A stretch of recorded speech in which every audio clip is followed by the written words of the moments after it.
Munk وعافیہ ومغفرۃ Munk ورضوانہ۔ اس کا ترجمہ یہ ہے کہ اللہ میں آپ سے صحت مانگتا ہوں، تندرستی مانگتا ہوں ایمان کے ساتھ، اور ایمان مانگتا ہوں اچھے اخلاق کے ساتھ، اور کامیابی مانگتا ہوں جس کے نتیجے میں آپ فلاح عطا فرمائیں، اور آپ کی طرف سے رحمت مانگتا ہوں اور عافیت مانگتا ہوں، اور آپ کی طرف سے مغفرت مانگتا ہوں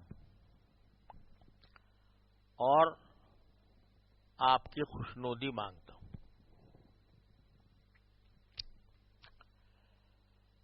اور دعاؤں کی طرح یہ بھی بڑی جامع دعا ہے۔ اس میں سب سے پہلے تو نبی کریم صلی اللہ علیہ وسلم نے صحت مانگی، تندرستی۔ یہ اللہ جل جلالہ کی بہت عظیم نعمت ہے، اور جب تک حاصل رہتی ہے اس وقت تک اس کی قدر نہیں ہوتی۔ جب تک آدمی تندرست ہوتا ہے، کوئی بیماری نہیں ہوتی، کوئی آزاری نہیں ہوتی، تو اس کی قدر بھی نہیں پہچانتا۔ یہ بیماریاں جو آتی ہیں یہ بھی در حقیقت اللہ تبارک و تعالی کی طرف سے ایک تعزیانہ ہوتا ہے کہ جو صحت کا عالم گزرا ہے اس کی کچھ قدر کر لو، اور جو آنے والا ہے اگر اللہ تعالیٰ صحت عطا فرمائے تو اس کی قدر کر لینا، اگر پیچھے قدر نہیں کی تو اب قدر کر لینا۔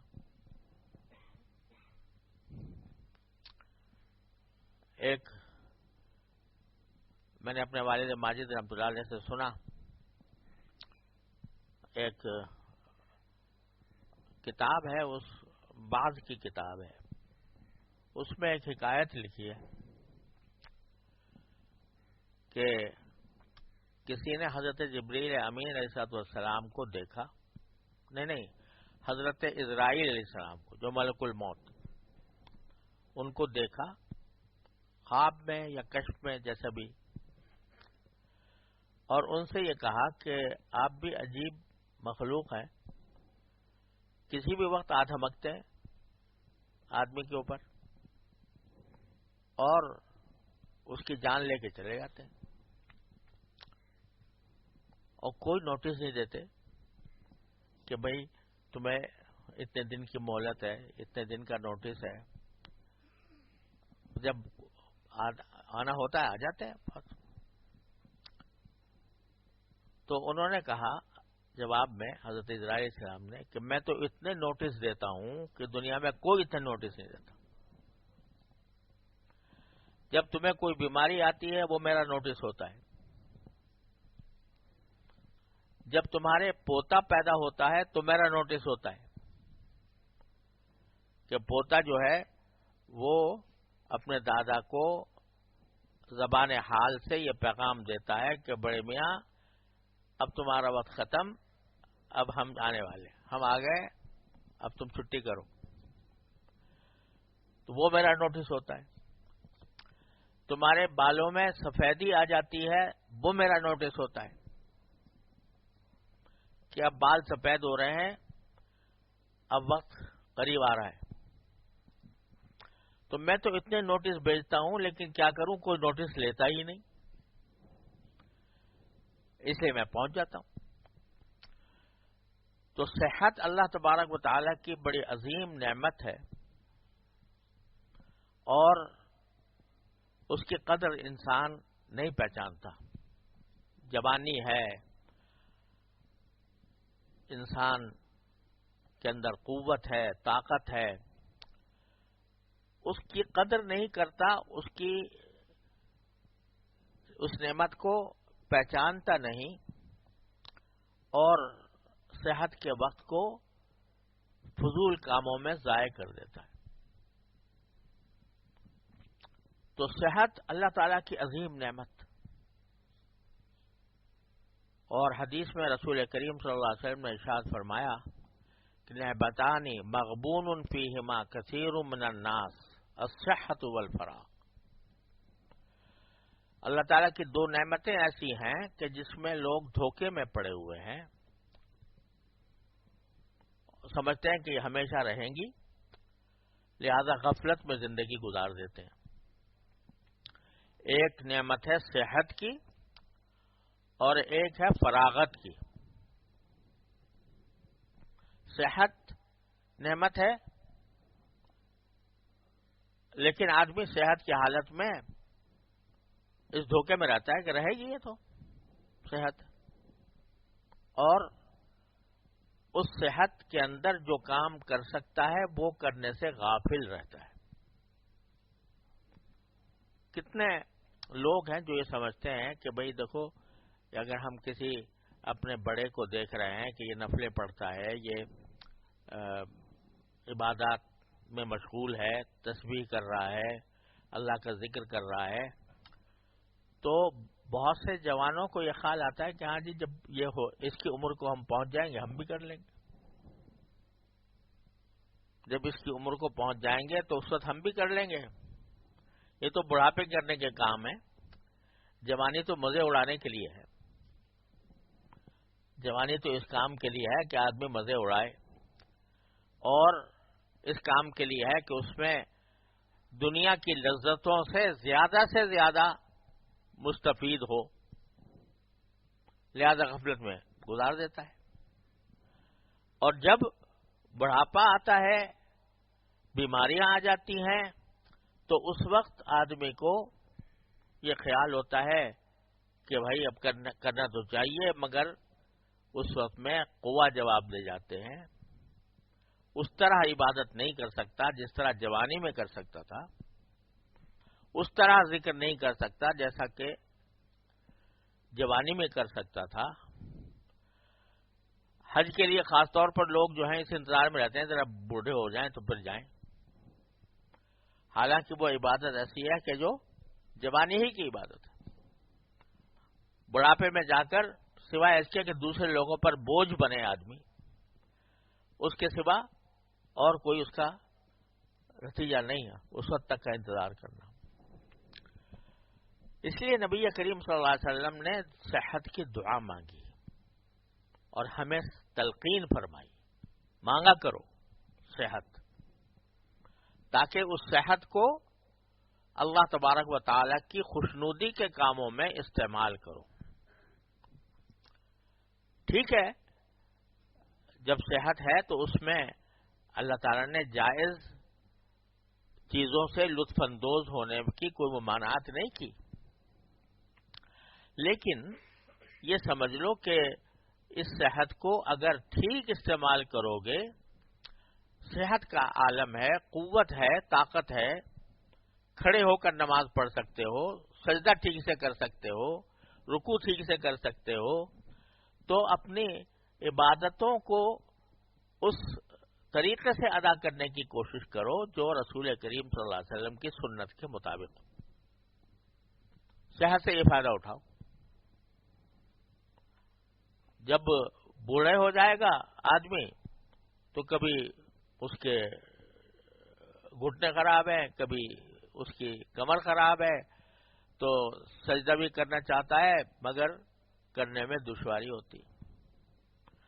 تو صحت کے اندر اللہ تبارک و تعالی نے جو قوت دی ہے وہ اس لیے ہے کہ تاکہ اس کو صحیح استعمال کرو، مباحات میں استعمال کرو، جائز کاموں میں استعمال کرو، اور زیادہ سے زیادہ اللہ تعالی کی عبادت میں استعمال کرو، کیونکہ پھر پتہ نہیں موقع ملے کہ نہ ملے. یہ جو فضول شیطان دل میں ڈالتا ہے کہ جب بڑے ہو جائیں گے اس وقت کر لیں گے، تو کوئی گارنٹی ملی ہوئی ہے کہیں سے کہ بڑے ہو کر بھی زندہ رہو گے؟ اللہ تبارک و تعالیٰ نے یہ جوانی عطا فرمائی ہے، صحت عطا فرمائی ہے، پتہ نہیں کس وقت سلب ہو جائے. کیسے کیسے واقعات دنیا میں پیش آ جاتے ہیں. لہذا اس کو فرمایا کہ اس میں دھوکے میں پڑے ہوئے ہیں لوگ. نعمتان مغبون فیہما کثیر من الناس، ان میں سے ایک صحت ہے جس میں دھوکے میں پڑے ہوئے ہیں کہ صحت کو جس طرح استعمال کرنا چاہیے تھا اس طرح نہیں کر رہے، محض مزے اڑانے میں استعمال کر رہے ہیں اور کوئی رجوع اللہ کے کاموں میں اپنے آپ کو مصروف نہیں کرتے. اور دوسرے فراغت، یعنی اگر کسی آدمی کو فارغ اوقات میسر ہیں، زیادہ مشغولیت نہیں ہے، تو اس کو بھی، اس میں بھی دھوکے میں پڑا رہتا ہے کہ یہ فراغت ہمیشہ رہے گی. لہذا اس فراغت کو، یعنی جو خالی وقت مل رہا ہے، اس خالی وقت کو وہ بیکار ضائع کر دیتا ہے. حالانکہ اگر چاہتا تو اس خالی وقت سے فائدہ اٹھا کر اس کو اپنے لیے آخرت کا ذخیرہ بنا لیتا. جب مشغولیت آ جاتی ہے تو پھر آدمی کوئی کام کرنا بھی چاہ رہا ہوتا ہے، نہیں کر پاتا مشغولیت کی وجہ سے. میں نے اپنے والد ماجد رحمۃ اللہ علیہ سے سنا، اپنے بزرگوں میں سے کسی بزرگ کا واقعہ، غالباً حضرت تھانوی رحمۃ اللہ علیہ کا ہے یا کسی انہی کے درجے کے کسی بزرگ کا، کہ اپنے مرید کو دیکھا کہ بہت لمبا چوڑا خط لکھ رہا ہے، بڑا اس میں مضمون آرائی اور بڑا بنا سوار کے عبارت اور فصاحت اور بلاغت، اور اس میں اپنے زور بیان اور زور قلم اس نے پورا ظاہر کیا خط میں لکھا. تو ان کے شیخ نے جب دیکھا تو کہا بھائی بڑا زبردست مضمون بنایا اور بہت اعلیٰ زبان استعمال کی. اس وقت تو یہ کام کر رہے ہو، اس وقت پوچھوں گا جب تمہارے پاس ڈاک کا ڈھیر ہوگا، جب تمہارے پاس ڈاک کا ڈھیر ہوگا اس وقت جو ہے ایسا مضمون لگا کے یہ اپنا سارا زور بیان صرف کر کے لکھو گے. تو حضرت فرماتے ہیں کہ جب واقعتاً جب ڈھیر ہو گیا تو اس وقت وہ بات مجھے یاد آئی. اب میں اب خود اپنی بات کہتا ہوں کہ جب خط کا جواب لکھنا ہوتا ہے، خط ڈاک پڑی ہوئی ہوتی ہے بہت زیادہ، تو جواب لکھنے میں یہ سوچتا ہوں کہ کم سے کم لفظ میں بات بن جائے کسی طرح، اور جتنا کم سے کم ہو سکے وہ اتنا مختصر کر کے. کیوں؟ اس لیے کہ ڈھیر پڑا ہوا ہے دماغ کے اوپر، اس کا بوجھ ہے. تو صحت کی حالت میں آدمی مضمون آرائی کر رہا ہے، اور فراغت ہے، کام زیادہ نہیں ہے تو اپنا اس میں لگا ہوا ہے. لیکن جب مشغولیت آتی ہے تو پھر اس وقت یاد آتا ہے کہ ہم نے کتنا وقت اس کام میں ضائع کر دیا. بہرحال رسول کریم صلی اللہ علیہ وسلم نے فرمایا کہ ان دونوں چیزوں کو نعمت سمجھو، صحت کو اور وقت کو جو تمہیں فارغ ملا ہے. اس وقت کو اللہ تعالیٰ کی رضا کے کام میں استعمال کر لو، جو بیکار ضائع کرنے کے بجائے. میں خواتین سے کہتا ہوں کہ ایک زمانہ تھا کہ جب کھانا پکانے کے لیے، بلکہ اگر چائے بھی بنانی ہے تو اس کے لیے پہلے تو لکڑیاں استعمال ہوتی تھیں. لکڑی کو جلانے کے اندر اس کے سلگنے میں بہت خرچ ہوتا تھا. پھر وہ کوئلہ استعمال ہونے لگا، اس کے سلگنے کے اندر وقت لگتا تھا. چائے بنانے میں اور ہنڈیاں پکانے میں اس وقت خود ہی پہلی خواتین جو ہیں وہ خود ہی گندم کو خود ہی پیستی تھی چکی سے. میں نے خود اپنے آنکھوں سے دیکھا ہے، چکی سے پیستی تھی گندم کو آٹا بنانے کے لیے. آٹا بنانے کے بعد اس کو گوندنے میں خود گوندتی تھی. مسالے خود سل کے اوپر پیس کر تیار کرتی تھی اور اس کے بعد وہ گھنٹوں اس پر آگ کے اوپر رکھی رہتی تھی. اور اس زمانے میں بھی دونوں وقت الگ الگ کھانا پکتا تھا، دوپہر کو الگ اور رات کو الگ. اور روٹی جو ہے وہ خود پکانا، مسالہ خود پیسنا، آٹا خود گوندنا، لکڑیاں خود جلانا، بلکہ بعض اوقات لکڑیاں کاٹ کے بھی لانا، اور اس سے وہ چولہا جلتا تھا اور کھانا پکتا تھا. اب جو ہے نہ لکڑی نہ کوئلہ، وہ چولہے کا کان مروڑا اور وہ جلنا شروع ہو گیا. سمجھے؟ تو یہ سارا جو وقت تھا لکڑیاں جلانے کا اور کوئلہ جلانے کا اور سلگانے کا، یہ بچا کہ نہیں بچا؟ اور پھر یہ جو ہے مسالے پیسنے کا، اب وہ مشینیں آ گئی، مسالے اگر چاہے تو خود پیس لیں اور اگر چاہے تو بازار سے پیسا پسایا لے لیں. اور نہ چولہا نہ کچھ، کوکر میں رکھا اور وہ منٹوں میں کھانا تیار ہو گیا. تو یہ سارا وقت جو تھا، اور پھر چونکہ فریج آ گئے لہذا اب یہ سوال نہیں ہے کہ صبح کو الگ کھانا پکے اور رات کو الگ پکے. سمجھے؟ تو وہ دوپہر کا بھی وہی ہے اور رات کا بھی وہی ہے، ہو سکتا ہے اگلے دن کا بھی ہو. تو یہ سارا وقت جو ہے جتنا بچا ہے، یہ کہاں گیا؟ یہ کہاں گیا؟ یہ وقت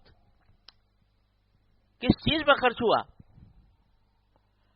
اگر اللہ تعالیٰ نے یہ نعمتیں دیں کہ بھئی تمہارا وقت بچایا، تو کچھ اللہ کے لیے بھی کچھ تھوڑا وقت استعمال کر لو. لیکن وہ سارا وقت چلا گیا ٹپ ٹاپ میں، بناؤ سنگار میں، زینت اور زیب و زینت کے کاموں میں، یا اب موبائل میں. سمجھے؟ اب وہ وقت جو ہے سارا کہاں میں جا رہا ہے؟ موبائل میں جا رہا ہے. وہ چاہے بات کرنے کا جائز کام ہو، چاہے اس کا ناجائز استعمال ہو، اس میں وقت ضائع ہو رہا ہے، سارا وقت اس میں جا رہا ہے. ارے بھائی، اللہ تعالیٰ نے تمہیں یہ نعمتیں دیں، یہ راحتیں دیں، ان نعمتوں اور راحتوں کو کی قدر پہچان کر. وہ وقت کسی وقت بھی کبھی بھی آ سکتا ہے کہ جس میں اتنی مشغولیت ہو کہ سر کھجانے کی فرصت نہ ہو. تو اس وقت یہ تمہیں اللہ تعالیٰ نے وقت دیا ہے تمہارے لیے، وہ جو مشقت تھی وہ دور کر دی، آسانی پیدا کر دی، راحت عطا کر دی. تو اس میں اس کو غلط استعمال کیا جا رہا ہے. اس نعمت کو بھی اب دیکھو، گیس کی کمی ہو رہی ہے. ہمارے پاس گیس کا اتنا بڑا ذخیرہ تھا جو سوئی میں نکلا تھا، جب مجھے یاد ہے جب نکلا تھا، اتنا بڑا ذخیرہ تھا کہ ہم شاید صدیوں تک اس کو استعمال کر سکتے تھے. لیکن آج گیس کی قلت کیوں ہے؟ اس لیے ہے کہ گیس کو بے دردی سے استعمال کیا. بے دردی سے اس طرح استعمال کیا، میں خود جانتا ہوں ایسی خواتین کے بارے میں کہ اگر انہوں نے چولہا جلایا ہے تو چولہا ایک ماچس کی تیلی خرچ ہوئی نا چلانے میں، تو اب وہ اگر تھوڑی ایک گھنٹے بعد ان کو پھر دوبارہ کام کرنا ہے تو چولہے کو جلا چھوڑ دیا تاکہ ایک ماچس کی تیلی بچ جائے. ماچس کی ایک تیلی بچانے کے لیے قومی دولت، قومی سرمایہ کا اتنا بڑا حصہ ضائع کر دیا. تو جب اس بے دردی سے استعمال ہوگا، چولہا کھلا پڑا ہے، شروع میں تو پیسے بھی نہیں تھے اس کے، جب یہ شروع میں گیس آیا تھا تو پیسے بھی نہیں تھے، اس کا کچھ پیسے نہیں دینے پڑتے تھے، تو پیسہ دینا نہیں پڑ رہا. ایک ماچس کی تیلی سے سارا دن چولہا جل رہا ہے. تو یہ اسراف، یہ فضول خرچی حکومتوں کو تو کہتے ہی ہم برا بھلا کہ حکومتوں نے کرپشن کی. یہ تمہاری کم کرپشن ہے کہ اللہ تعالیٰ کی دی نعمتوں کو بے دردی سے استعمال کرتے. پانی بہ رہا ہے تو بہ رہا ہے، کوئی دیکھنے والا نہیں. بجلی اگر جل رہی ہے فضول تو جلے. بجلی کا رونا ہے کہ ابھی بجلی نہیں ہے ملک میں اور مہنگی ہو گئی ہے. ارے بھائی مہنگی ہو گئی، نہیں مل رہی تو کچھ استعمال تو کچھ ایسے کر لو کہ اس میں کچھ فضول خرچی نہ ہو. تو یہ جو اللہ تبارک و تعالی نے نعمتیں دی ہیں ان کو غلط استعمال کرنے کی وجہ سے برکت اٹھ گئی، اس کی غائب ہو گئی. بجلی بھی غائب، گیس بھی غائب، پیٹرول بھی غائب. تو وہ اس لیے کہ اللہ تعالیٰ کی نعمتوں کو صحیح استعمال نہیں کیا. سرکار دو عالم صلی اللہ علیہ وسلم فرماتے ہیں ان دو نعمتوں میں لوگ دھوکے میں پڑے ہوئے ہیں، صحت میں اور فراغت میں. تو اس کی قدر پہچانو، صحت کی قدر پہچانو. پتہ نہیں کب بیماری آ جائے. اس صحت کی قدر پہچان کر اپنا ایک نظم اوقات بنا لو. اتنا وقت میں فلاں کام میں خرچ کروں گا، اتنا فلاں کام میں خرچ کروں گا، اتنا فلاں کام میں خرچ کروں گا. اس میں بے شک اپنی راحت اور آرام کا بھی خیال رکھو، اس میں بے شک اپنی جائز تفریح کا بھی خیال رکھو، اپنے حفظان صحت کا بھی خیال رکھو. لیکن ایک مناسب مقدار کا حصہ وہ اللہ تعالی کی بارگاہ میں حاضر ہو کر اس کی عبادت کا بھی رکھو. فرائض کے علاوہ، فرائض تو کرنے ہی کرنے ہیں لیکن کچھ اور باتیں. اسی کو حضرات صوفیاء کرام یہ فرماتے ہیں کہ ہر انسان کو چاہے وہ کتنا ہی مشغول کیوں نہ ہو کچھ وقت خلوت مع اللہ کے لیے نکالنا چاہیے. خلوت مع اللہ، کہ کچھ وقت ایسا نکالے جس میں کوئی نہ ہو، وہ اور اس کا اللہ ہو. ایسا وقت آدمی کو ضرور نکالنا چاہیے 24 گھنٹوں میں سے کچھ تھوڑا وقت اس کام کے لیے. اس میں آدمی تلاوت کر لے، اس میں آدمی ذکر کر لے، اس میں آدمی دعا کر لے اور اس کو اس کام میں استعمال کر لے. تو یہ خلوت مع اللہ، اس فراغت کو، اس صحت کو خلوت مع اللہ میں استعمال کرو. کچھ وقت ایسا نکالو کہ جس میں تم براہ راست اللہ تعالیٰ سے رابطے میں ہو، اللہ تبارک و تعالیٰ کی عبادت میں اپنے آپ کو لگاؤ. تو یہ جو رسول کریم سرور عالم صلی اللہ علیہ وسلم صحت مانگ رہے ہیں، اللہم انی اسألک الصحہ، اے اللہ میں آپ سے صحت مانگتا ہوں، کیونکہ ایک بہت بڑی نعمت ہے اور اس نعمت کو اگر میں صحیح استعمال کروں گا تو میری دنیا بھی بہتر اور آخرت بھی بہتر. صحت. لیکن ساتھ ہی فرما دیا انی اسألک الصحۃ فی ایمان، صحت ہو ایمان کے ساتھ، ایمان کے ساتھ صحت ہو. العیاذ باللہ اگر ایمان نہ ہو تو صحت انسان کے لیے تباہی ہے. ایمان نہ ہو تو صحت انسان کو معصیتوں کی طرف لے جائے، گناہوں کی طرف لے جائے، اپنی آخرت تباہ کرنے کی طرف لے جائے. اس لیے صحت کے ساتھ فی ایمان، یعنی ایمان کے ساتھ.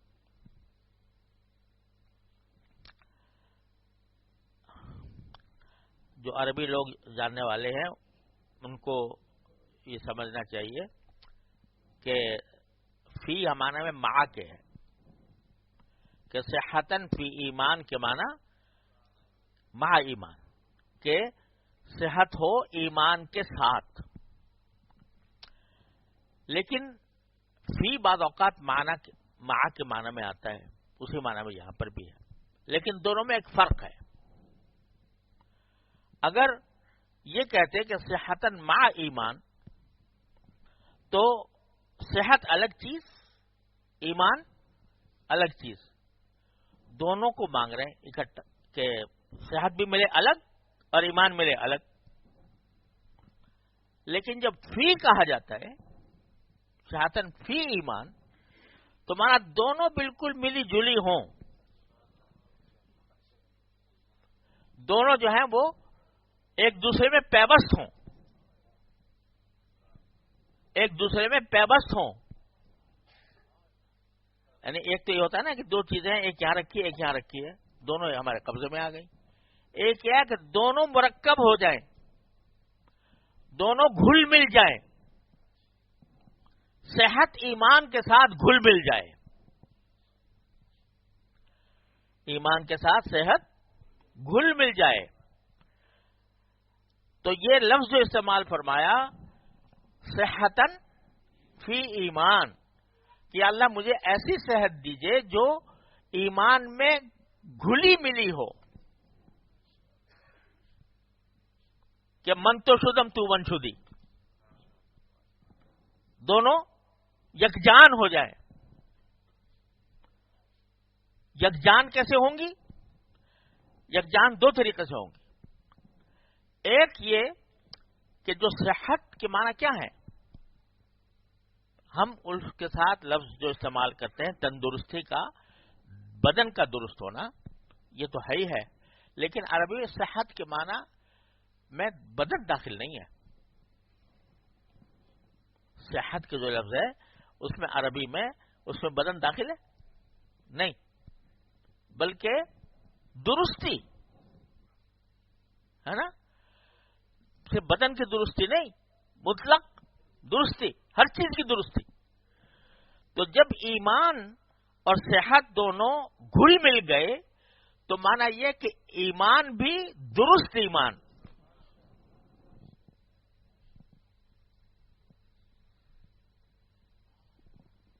جب صحت ایمان کے اندر گھل مل گئی تو اس کا معنی کیا ہے کہ صحت بدن کی بھی اور صحت ایمان کی بھی.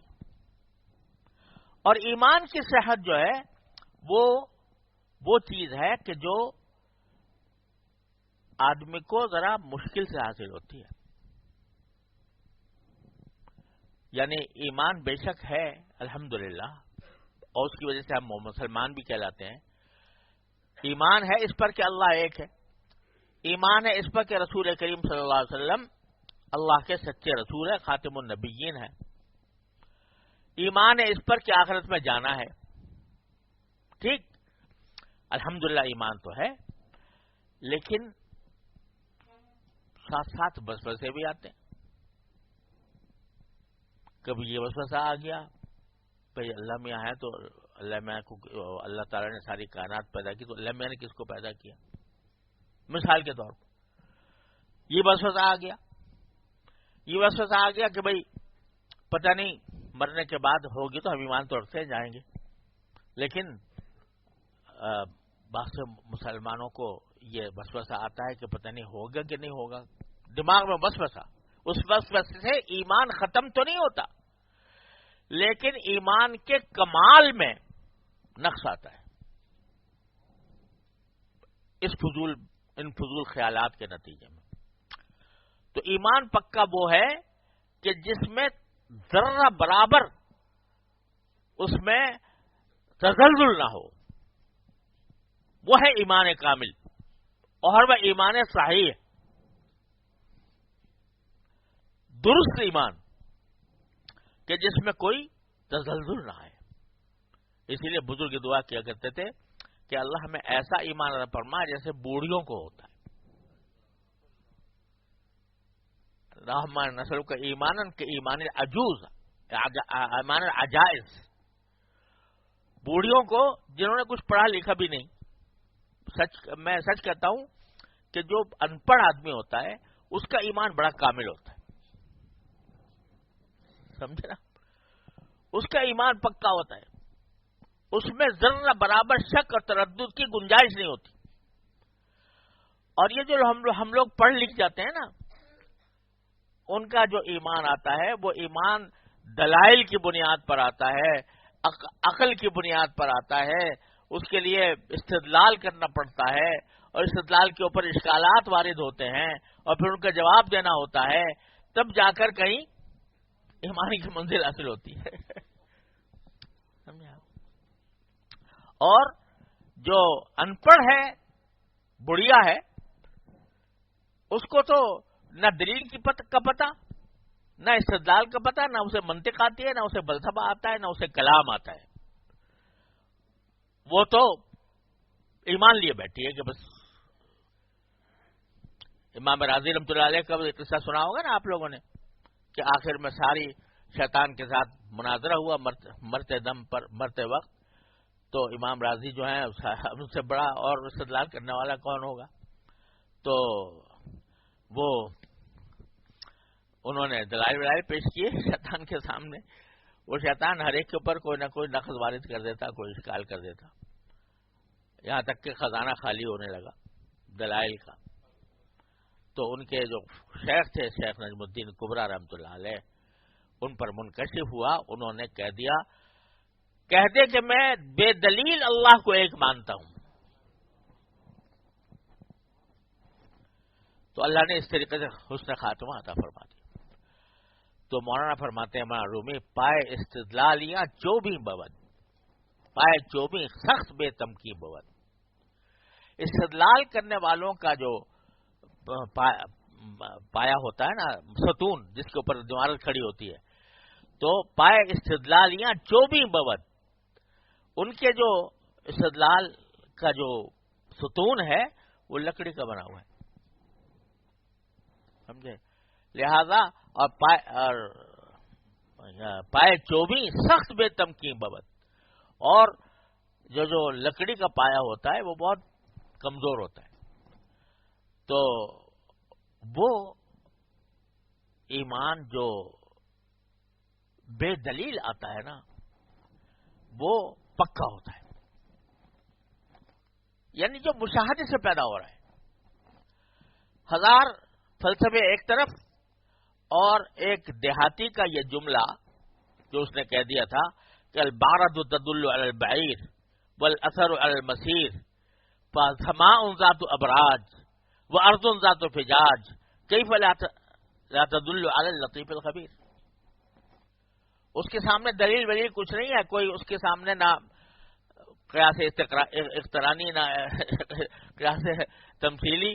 وہ بس ایک کھلی بات کہہ رہا ہے کہ جب اگر کہیں مینگنی پڑی ہو تو پتہ چل جاتا ہے کہ یہاں سے اونٹ گزرا ہے، اگر پاؤں کے نشان پڑے ہوئے ہیں تو پتہ چل جاتا ہے کہ کوئی یہاں سے وہاں سے گزرا ہے.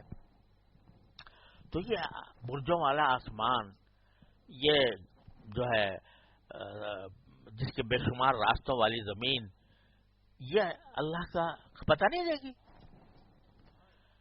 تو بس اس کا استدلال تو یہ ہے آنکھوں سے. اسی لیے آپ قرآن کریم میں دیکھیں گے کہ منطقی دلائل نہیں ہے اس میں.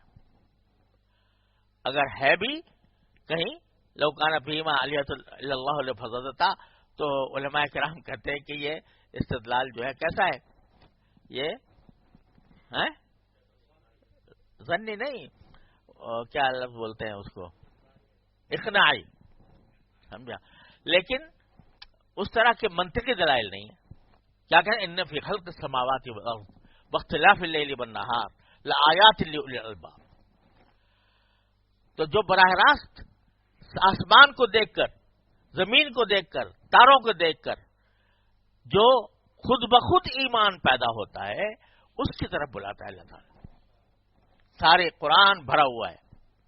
آسمان سے ہم پانی اتارتے ہیں، پانی کس طریقے سے اتارتے ہیں، اس کا کیا فائدہ ہوتا ہے، کس طرح زمین مردہ پڑی ہوتی ہے ہم اس کو زندہ کر دیتے ہیں. یہ باتیں ہیں جو قرآن جن کی طرف توجہ دلاتا ہے. منطقی انداز کا استدلال صغرا اور کبرا والا، وہ قرآن نے شاذ و نادر ہی استعمال فرمایا. تو وہ اس وجہ سے کہ اس سے جو ایمان آتا ہے وہ ایمان کامل ہوتا ہے. تو جو مانگ رہے ہیں اللہم انی اسألک صحتا فی ایمان، اے اللہ صحت عطا فرما، وہ صحت جو ایمان کے ساتھ گھلی ملی ہو. ایمان کے ساتھ جب گھلی ملی ہو تو یعنی پھر اس میں نہ کسی کو شک پیدا ہوتا ہے، نہ تردد آتا ہے، نہ کوئی وسوسہ آتا ہے. اگر وسوسہ آتا بھی ہے تو پتہ چل جاتا ہے کہ یہ شیطانی عمل ہے، تو کوئی اس کی طرف التفات بھی نہیں ہوتا، اور آدمی جو ہے وہ پکا ایمان کامل. اور یہ ایمان کامل ایسی چیز ہے، اللہ تعالی ہم سب کو عطا فرما دے اپنے رحمت سے. ایمان کامل، غیر متزلزل ایمان، یہ ایسی چیز ہے کہ اللہ تبارک و تعالی اسی پر کرم فرماتے ہیں.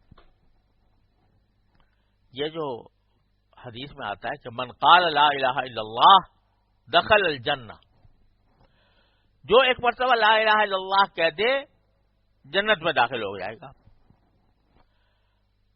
اب لا الہ الا اللہ کہنے کا معنی کیا ہے؟ ایمان جو لے آیا تو وہ جنت میں جانا ہی جانا ہے اس کو. اگر گناہ بھی کیے ہوں گے تو یا تو اللہ تعالیٰ معاف فرما دے گا یا پھر اس گناہوں کی سزا بھگت لیں گے.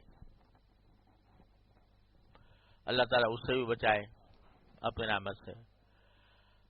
اور بعض روایات سے معلوم ہوتا ہے کہ مومنوں کو ایمان اگر ہے تو ایمان اگر کامل ہے تو پھر حساب کتاب بھی ایسے ہی چلتا پھرتا ہوگا انشاءاللہ.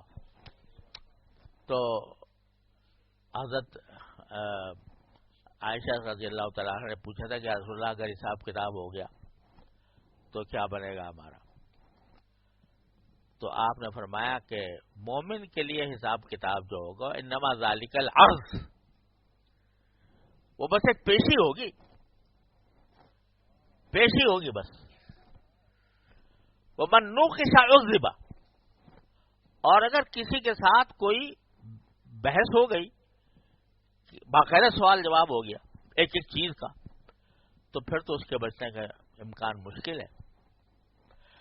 لہذا ایمان اگر ہے تو انشاءاللہ نجات ہے، یا تو فوراً نجات ہے یا کچھ تھوڑا سا نمونہ دکھا کے، اگرچہ وہ نمونہ بھی بڑا اللہ تعالیٰ اس سے بھی محفوظ رکھے. بعض روایات میں اس طرح آتا ہے کہ مومن کو ڈالا تو جائے گا دوزخ میں اگر اس نے کوئی معاصی کا ارتکاب کیا ہے، لیکن اگر ایمان پکا ہے تو نیند آ جائے گی دوزخ میں، نیند آ جائے گی. سمجھے؟ ایک دم سے جاگے گا، پھر چیخا چلائے گا، پھر نیند آ جائے گی. تو لیکن وہ تھوڑی دیر کا چیخنا چلانا جو ہے وہی اللہ بچائے اس سے. لیکن بہرحال مومن کے ساتھ معاملہ اللہ تبارک و تعالی ہلکا رکھیں گے بشرطے کہ ایمان صحیح ہو. صحتن فی ایمان، وہ صحت جو ایمان کے ساتھ گھلی ملی ہو وہ مانگی ہے سرکار دو عالم صلی اللہ علیہ وسلم. تو یہ جو یعنی جب ایک آدمی ایمان لے آئے، یہ دعا کون کر رہا ہے؟ حضور اقدس صلی اللہ علیہ وسلم کر رہے ہیں. اور تلقین کس کو فرما رہے ہیں؟ مسلمانوں کو نا، مومنوں کو. تو اللہ تبارک رسول کریم صلی اللہ علیہ وسلم مومنوں کو کہہ رہے ہیں کہ ایمان مانگو. مانگی کیا چیز جاتی ہے؟ جو موجود نہ ہو، ہے نا؟ جو موجود ہو وہ کیسے مانگے گا؟ تو اشارہ اس طرف ہے کہ ہر مومن کو یہ مانگتے رہنا چاہیے کہ ایمان صحیح ہے، صحت والا ایمان مانگتے رہنا چاہیے. یا اللہ ایمان عطا فرما، ایسا ایمان عطا فرما جو صحت والا، تاکہ ایمان کی جو اعلی ترین قسم ہے وہ حاصل ہو، جو بوڑھیوں کو حاصل ہوتی، ایمان عجائز وہ حاصل ہو کہ جس میں دلیل بے دلیل ہر طرح اس کے سوا کوئی اور راستہ دل میں آتا ہی نہیں.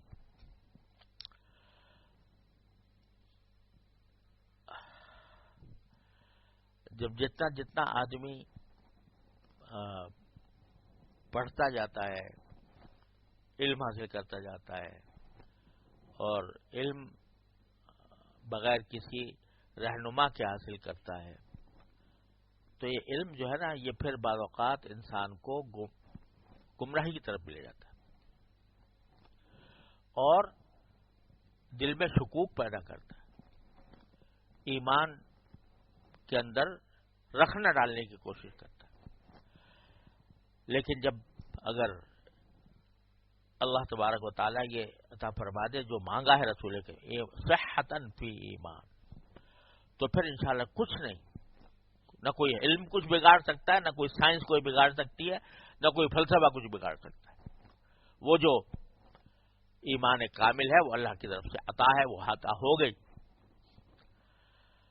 تو ایک تو یہ مانگا اللہم انی اسألک صحتن فی ایمان، اور اس بات کو یاد رکھنا کہ یہ مع ایمان نہیں ہے بلکہ فی ایمان ہے.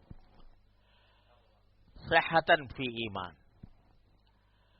و ایمانن فی حسن خلق، اور ایمان عطا فرمائیے خوش اخلاقی کے ساتھ. ایمان آ گیا پکا اللہ تعالیٰ کے اوپر، اللہ کے ذات پر، اللہ کے صفات پر، آپ کے انبیاء کرام پر، آخرت کے دن پر، ہر چیز پر ایمان آ گیا. دماغ میں یہ خناس سوار ہو گیا کہ میں مومن ہوں اور یہ سب گھٹیا لوگ ہیں، جتنے بھی ہیں جو غیر مسلم ہیں وہ بھی حقیر، اور جو گناہوں میں مبتلا ہیں وہ بھی حقیر، اور میں مومن ہوں صحیح معنی میں. تو کیا ہوگا کہ اس گھمنڈ کے نتیجے میں اور اس تکبر کے نتیجے میں اور دوسروں کو حقیر سمجھنے کے نتیجے میں یہ ایمان کے اندر خلل آ جائے گا. اس لیے فرمایا کہ ایمان ہو لیکن حسن اخلاق کے ساتھ ہو، حسن اخلاق میں بھی گندھا ہوا ہو. ایمان اللہ کے کسی بھی بندے کو حقیر نہ سمجھو، اپنے آپ کو کسی سے بھی بڑا نہ سمجھو، اپنے آپ کو کسی سے افضل نہ سمجھو.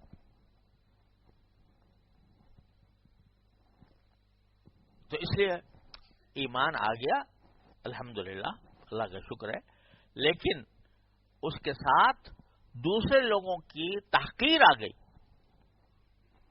اور تحقیر کی وجہ سے ان کے ساتھ میرا رویہ خراب ہو گیا. میں ان کے ساتھ تلخی کرنے لگا، میں ان کی توہین کرنے لگا، میں ان کو برا بھلا کہنے لگا، یا برا بھلا کم از کم دماغ میں سمجھنے لگا. تو کیا ہوا؟ ایمان جو تھا اس کا صحیح استعمال نہ ہوا. اس کے نتیجے میں باوجود اس کے کہ پکا ایمان تھا، لیکن اس نے اس میں رخنا ڈال دیا، اس بدخلقی نے، بد اخلاقی نے، دوسروں کی تحقیر نے اس میں رخنا ڈال دیا.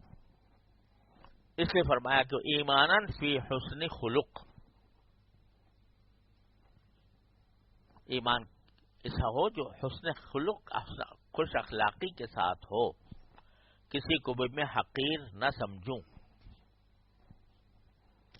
ایک جملہ شاید آپ نے سنا ہو کبھی کہ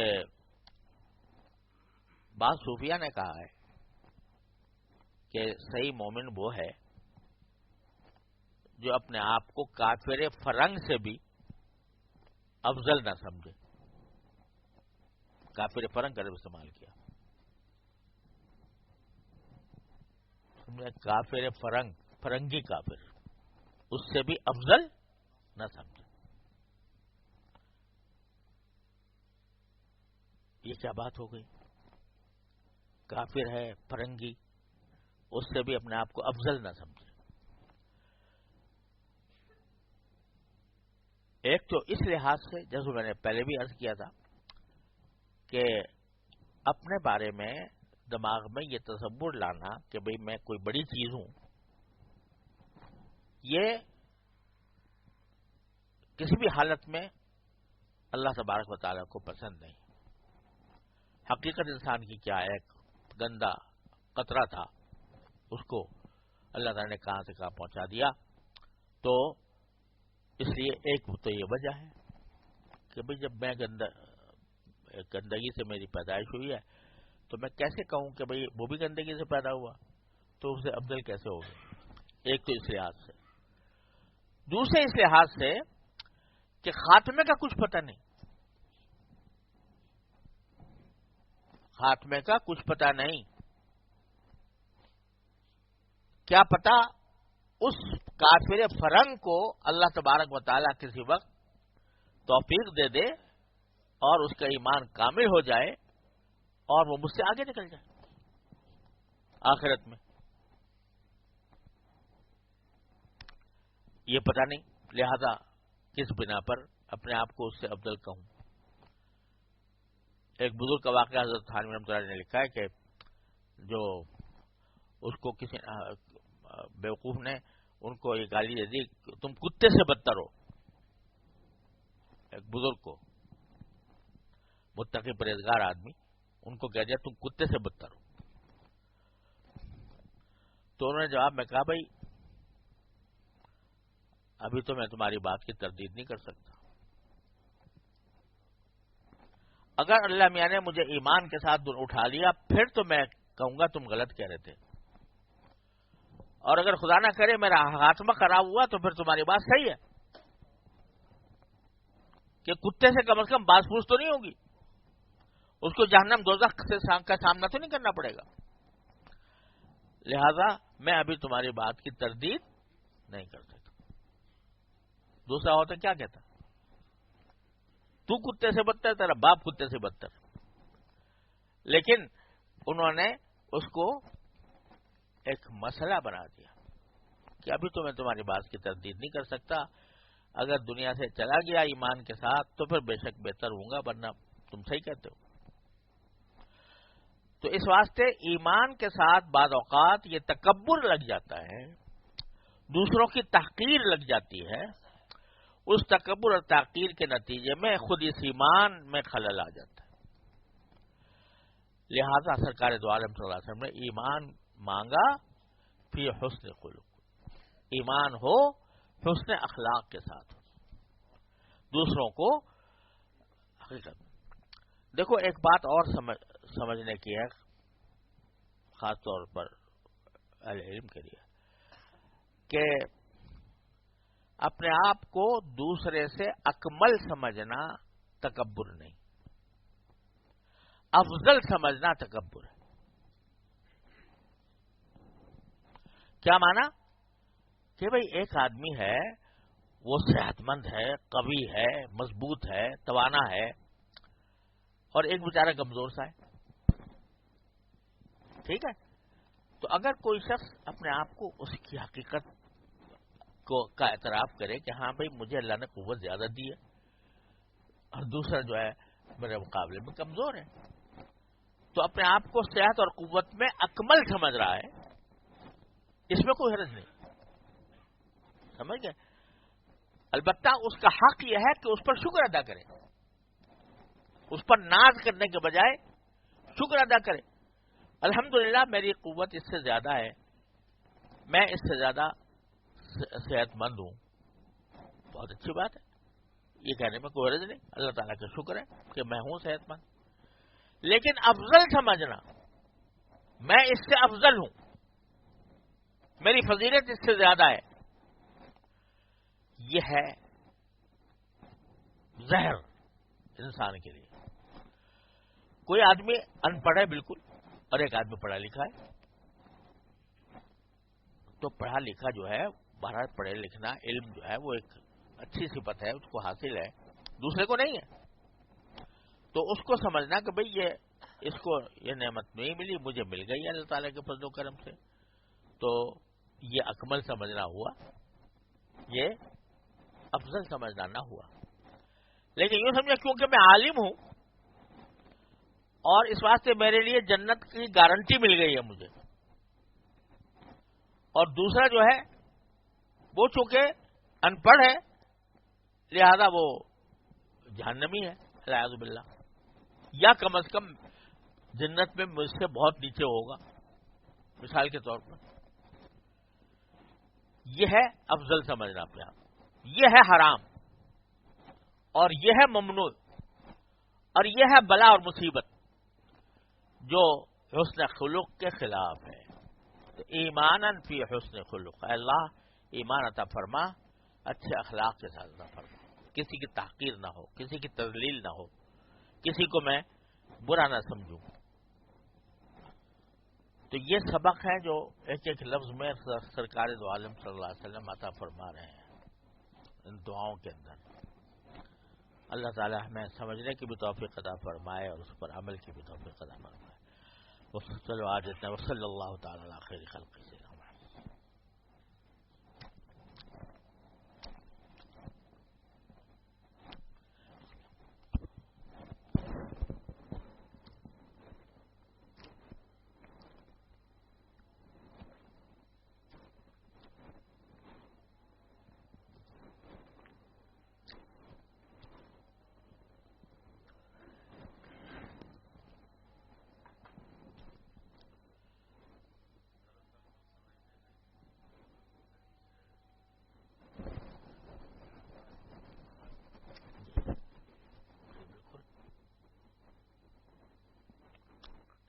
کسی بیمار کو دیکھ کر کہے آدمی الحمدللہ آپ آتا ہوں مطلب، تو یہی ہے کہ شکر ادا ہو رہا ہے اس میں مجھے اللہ نے صحت کی نعمت دی ہے، یہ بیچارہ بیمار ہوں میں، تو دعا کر رہے ہیں اس کے لیے، اپنے صحت پر شکر ادا کریں، لیکن اب آپ کو یہ سمجھے کہ میں افضل